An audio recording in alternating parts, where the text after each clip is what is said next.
ઋષિમુનિઓ એકત્રિત થયા, સુતજીનું આગમન થયું અને ત્યાં દિવ્ય પ્રશ્ન પૂછાયા છે. 6 પ્રશ્ન છે એની અંદર.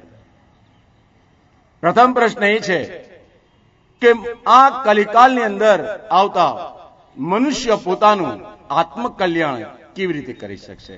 આત્મકલ્યાણ માટેનું જો કોઈ સાધન હોય તો એ બતાવો.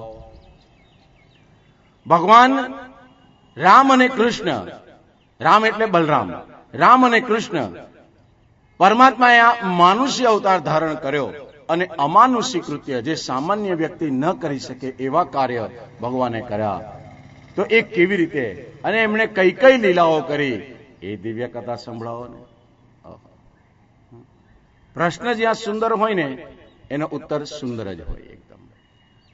અને એ જ ભગવાને દિવ્ય અવતારો ધારણ કર્યા અને મનુષ્ય અવતારમાં અલૌકિક બધી લીલાઓ કરી. એ દિવ્ય લીલાઓ સંભળાવો. અને અંતમાં 6થો પ્રશ્ન પાછો એ પૂછાય છે કે જ્યારે પ્રભુ સ્વધાગમન કર્યો, વૈકુંઠ સિધાવ્યા, તો એ વખતે ધર્મ કોને શરણે ગયો એ બતાવો.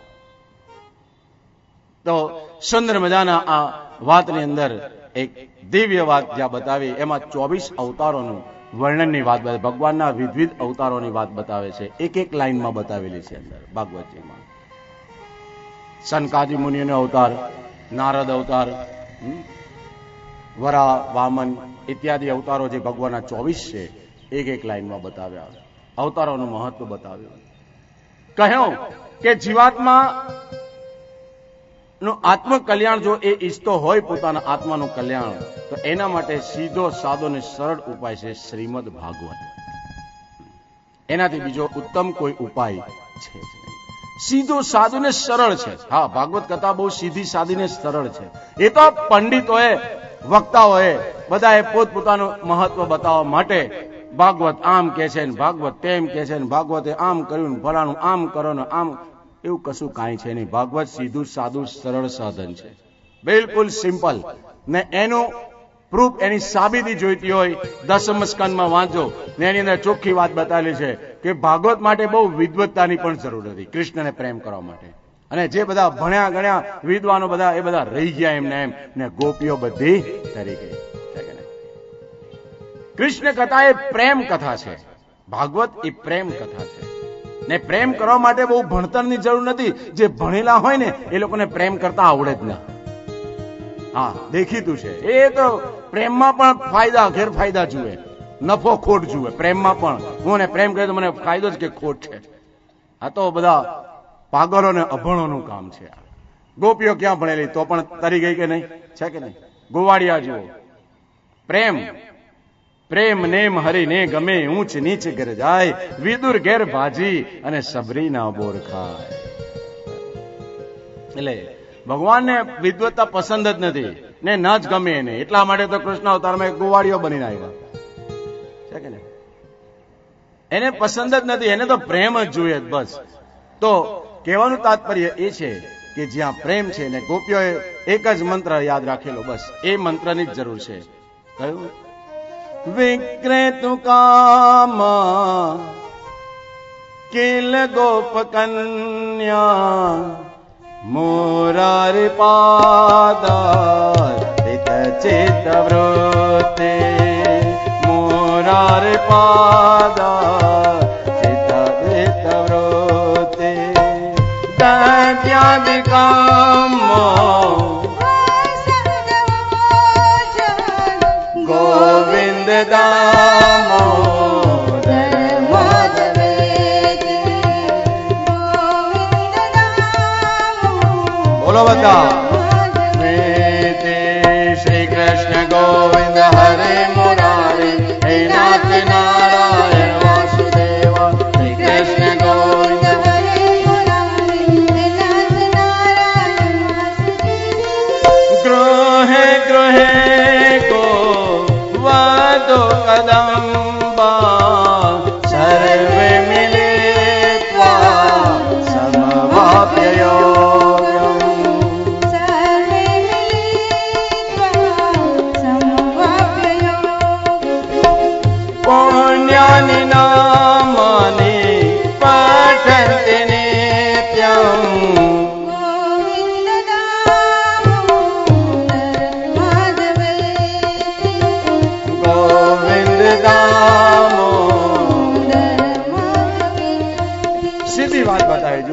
તું કામા, છે કે નહીં? આત્મકલ્યાણ માટેનું બસ ગોવિંદ દામોદર વેચવા જાય દહીં દૂધ ઘી ને એમાં લાલાને વેચી દે. કોઈ માધવ લ્યો રે, છે કે નહીં? કોઈ મોહન લ્યો રે. ગૃહે ગૃહે ગોપ વધુ કદંબા, ઘરે ઘરે બધી ભેગ્યો થાય ને કૃષ્ણને ચર્ચા જ, કૃષ્ણનું નામ જ, કૃષ્ણ લીલા. બસ ક્યાં ભણેલી છે? ભાગવત બિલકુલ સીધું સાદું સરળ છે, પણ જીવાત્માએ પોતાનું ઇમ્પોર્ટન્સ બતાવવા માટે આમ છે ને તેમ છે ને આવી રીતે સમજો ને આમ સમજો. હવે રામ રામ કર બગાડી નાખ્યું બધું. આમ છે તેમ છે, પણ સીધું સાદું. પ્રેમમાં કોઈ રીત હોય? પ્રેમ ભાવમાં કોઈ રીત હોય? બસ હો જાતા હૈ પ્યાર, પ્યાર કિયા નહીં જાતા. એમાં કઈ કહે ને કરવાનું ના હોય તો થઈ જાય. એમ કૃષ્ણને પ્રેમ કરવાનો છે, થઈ જાય. એના માટે કઈ વિદ્વતા ભણેલા ગણેલા આમ પ્રેમ કરો ને આમ કરવાનું તેમ કરવાનું, એ પ્રેમ નથી, એ વ્યથા છે બધી. ભાગવતજી સીધા સાદા સરળ છે. એને પ્રેમ કરો, બસ કૃષ્ણને પ્રેમ કરો, ઓર કુછ મત કરો.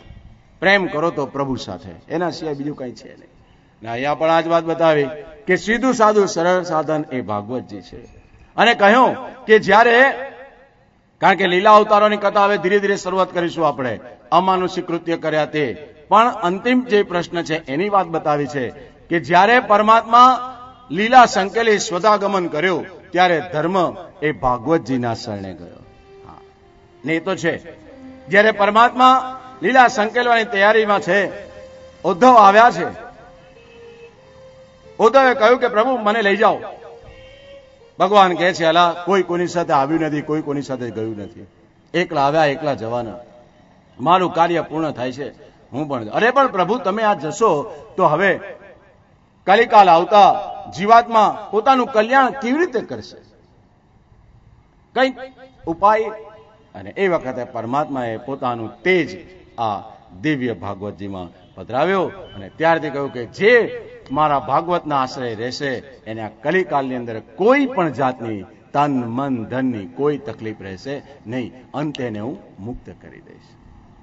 ભાગવતજીથી પરમ ધર્મ બીજો કોઈ દુનિયામાં છે જ નહીં. એટલા માટે ગીતાજીમાં કૃષ્ણએ પાછું અર્જુનને કહ્યું,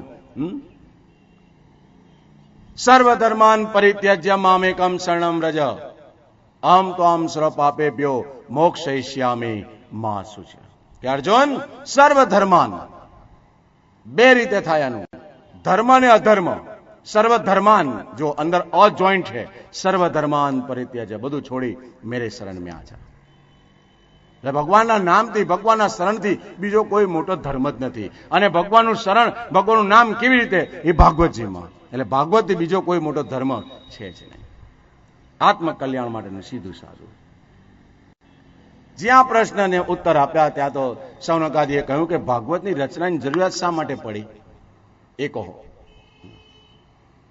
વ્યાસજીએ ભાગવત રચ્યું કેમ, શા માટે જરૂરિયાત પડી?